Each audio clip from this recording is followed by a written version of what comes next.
Wow, Pokemon definitely got it right this time. So I just beat the main story of Pokemon Legends Arceus the other day, and I gotta say I was extremely impressed by everything.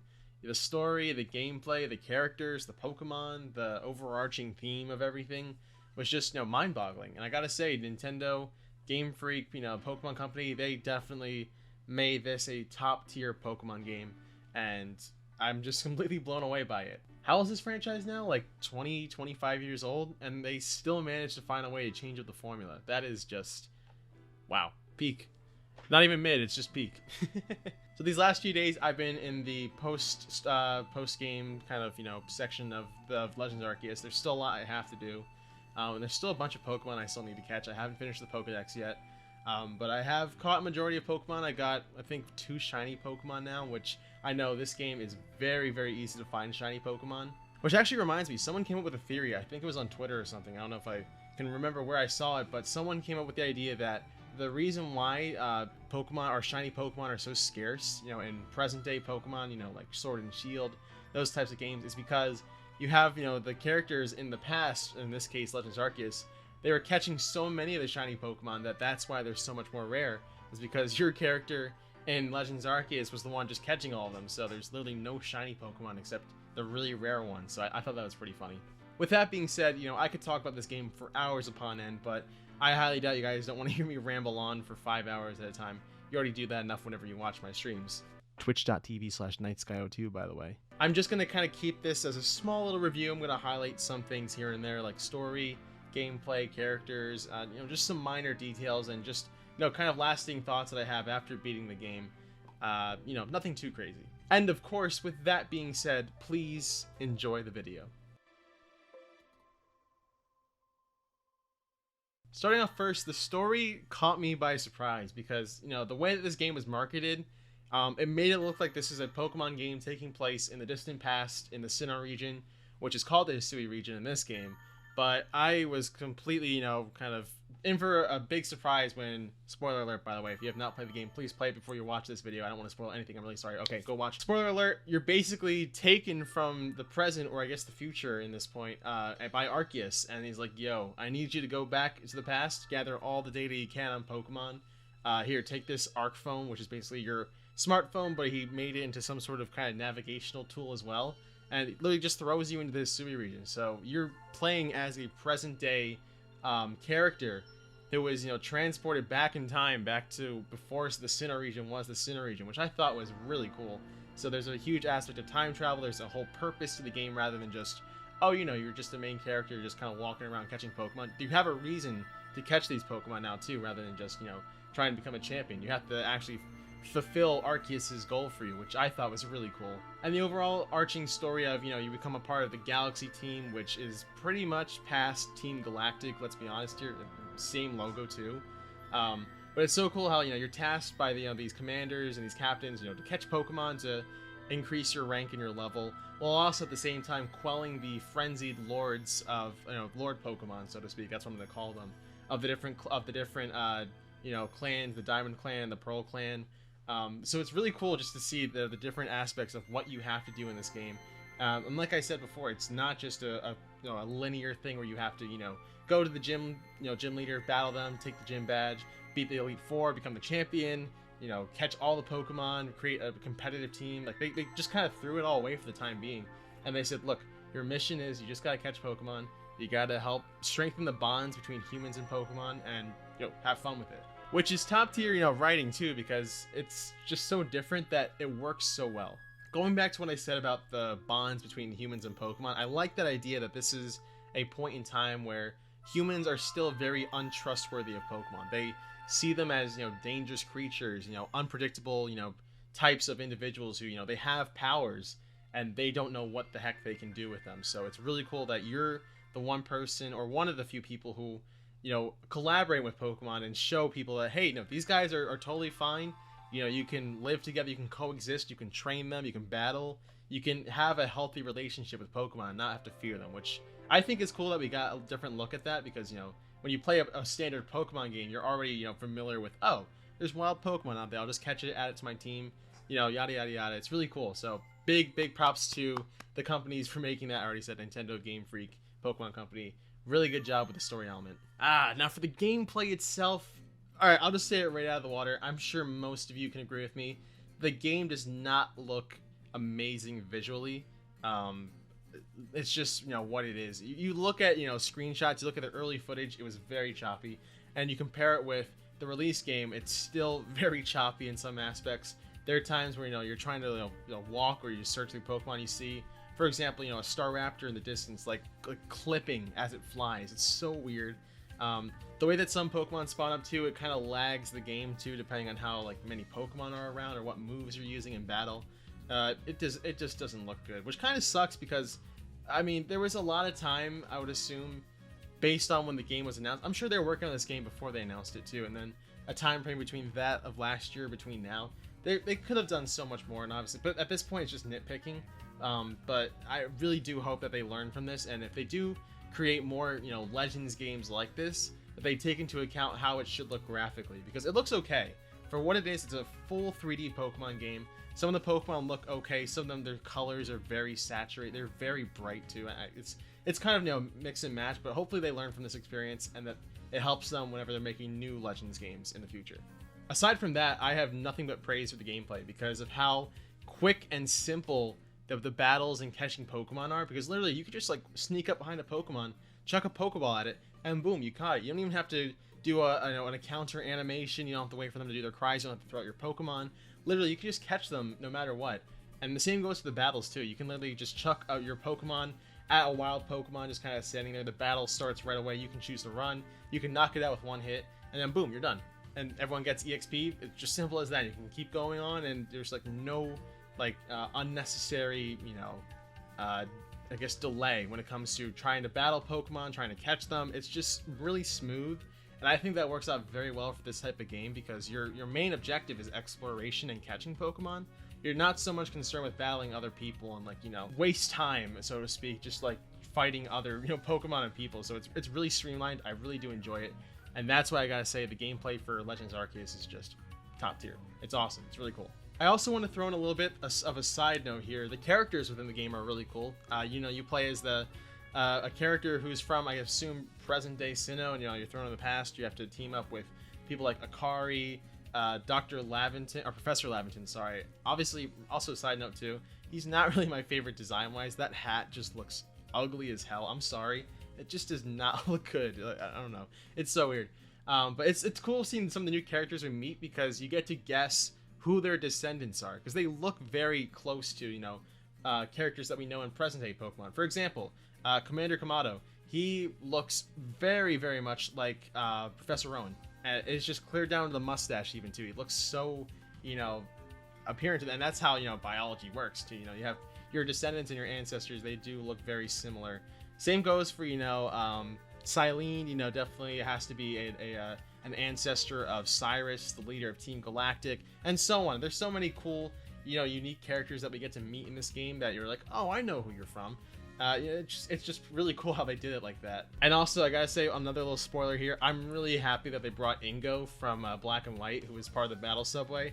I really like the idea that they brought him through another portal, so to speak, like a wormhole, and now they have him be a warden for the Pearl Clan. I love Black and White. You guys know this. You've seen my tier list video, so it's really cool they brought a character from Gen 5, which, who knows, could hopefully mean that they might do a Legends game for Black and White.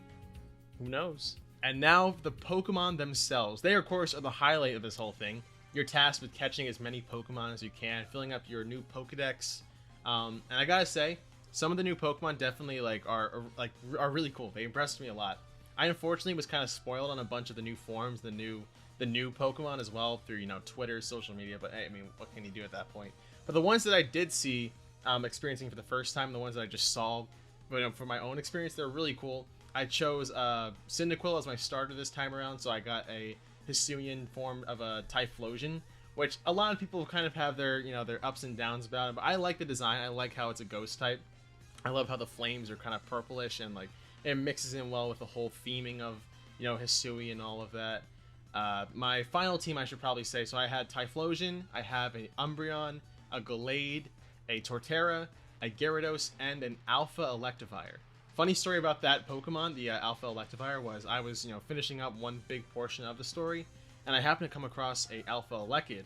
This thing was like level 70, and my Pokemon at the time are like level 50, level 55.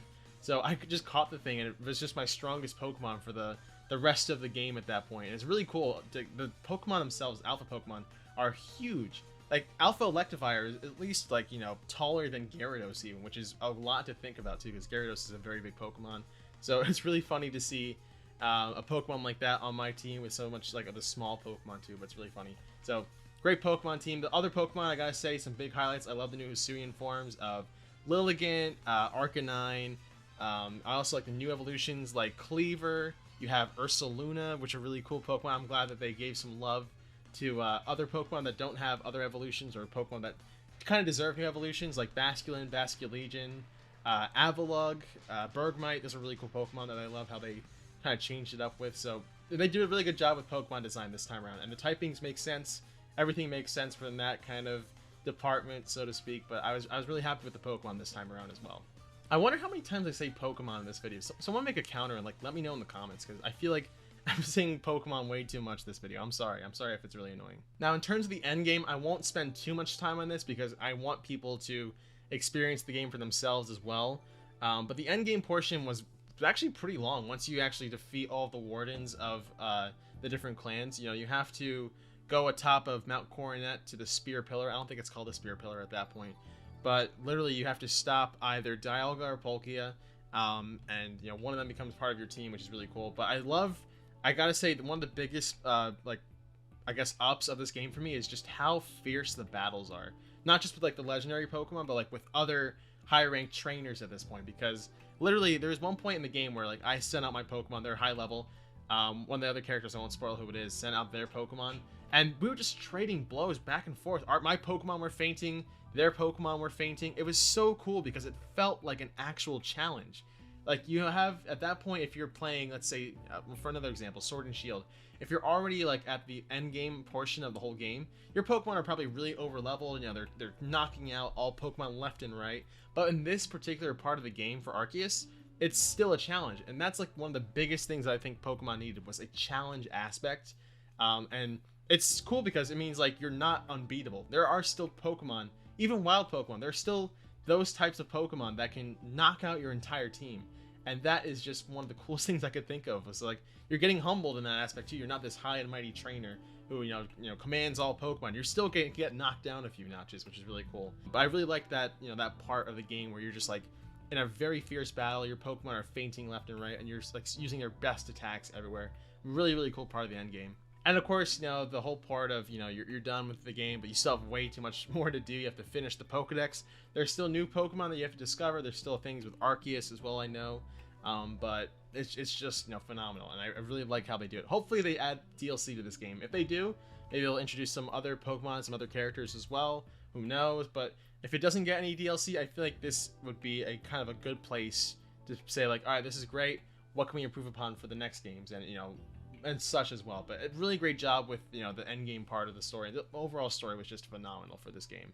Which brings me to my next point here of future games. I mentioned how maybe they could do one for Gen 5. I know, for instance, I was talking to Linkachu a while back. We were talking about the story itself and how it would be really cool if for Gen 5 they do one for Kyurem.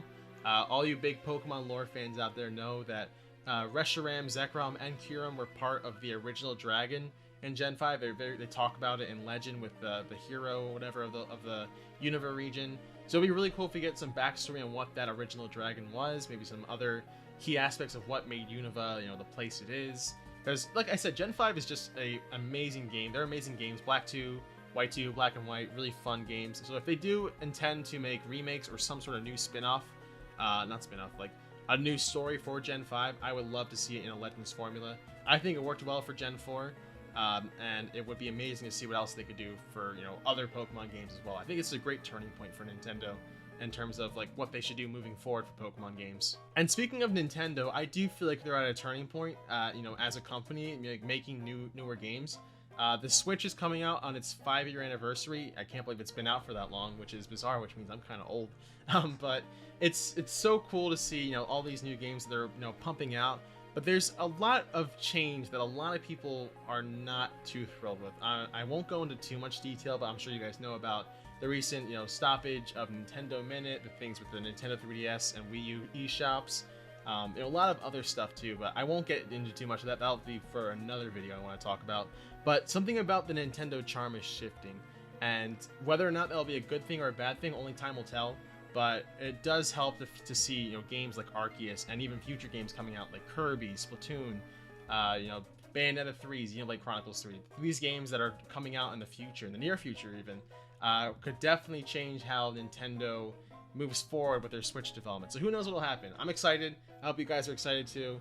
And Arceus is just a great game. That's what I wanted to say for that portion. And like I said, this is kind of a very short review of Pokemon Legends Arceus. I could go into way much more detail, but I'll probably save those for the streams if you want to listen to me ramble on how I feel about the game. Maybe I'll do some shiny hunts as well, which, oh yeah, reminds me, shiny hunts are really, really more popular in this game in particular because they're way more easy to come by.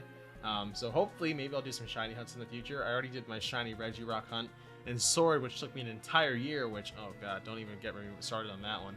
Hopefully I can get some new shiny Pokemon in Legends Arceus. It'll be a lot of fun. With that being said, let me know what you guys thought about Legends Arceus. I think it was a great game at the end of the day.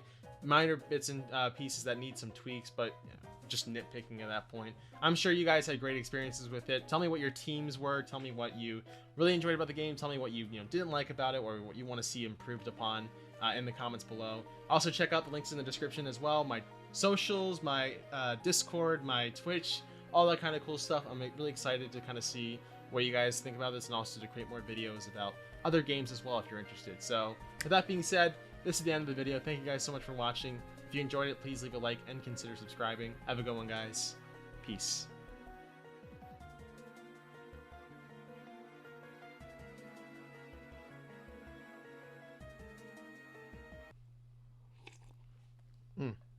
That's good water.